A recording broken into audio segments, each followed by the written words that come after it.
तो देखिए 10वीं विज्ञान है और चैप्टर 3 है।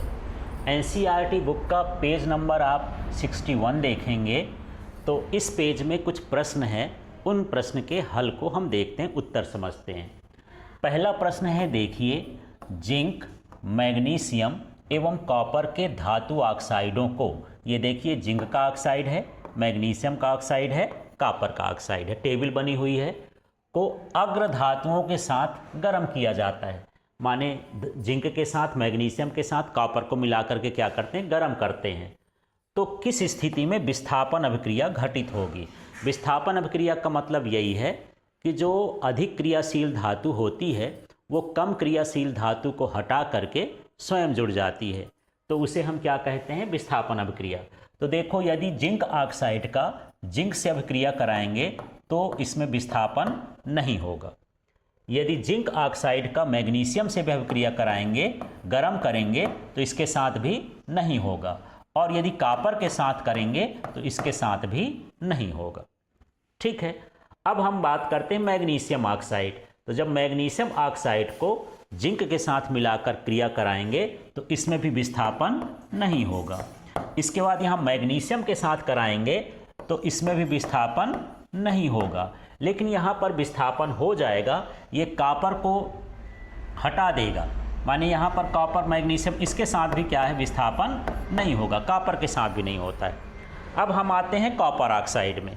तो जब कॉपर ऑक्साइड का जिंक के साथ क्रिया कराएंगे तो इसमें भी विस्थापन नहीं होता है। जब मैग्नीशियम के साथ भी कॉपर ऑक्साइड गर्म करेंगे तो इसके साथ भी विस्थापन नहीं होता है। अच्छा, मैग्नीशियम के साथ है ना, मैग्नीशियम के साथ ये क्या होता है, होता है। यहाँ पर क्या होता है, हाँ लिख सकते हैं। ठीक है, और जब कॉपर के साथ ही कराएंगे तो क्या हो जाएगा, नहीं होगा।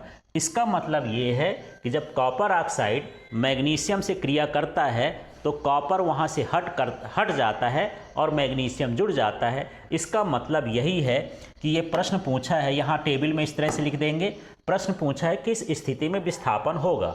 तो यहाँ पर आप बता सकते हैं उत्तर में कि जब कॉपर ऑक्साइड क्या हो जाएगा, जब कॉपर ऑक्साइड मैग्नीशियम के साथ गर्म किया जाता है तो विस्थापन होगा।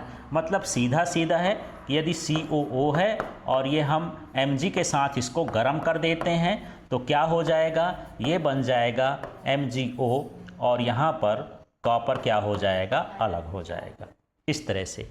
तो इसका मतलब है कि मैग्नीशियम कॉपर को क्या कर सकता है, विस्थापित कर सकता है। तो इस तरह की अभिक्रिया है। इसके बाद हम देखते हैं प्रश्न 2 और इस प्रश्न को समझते हैं।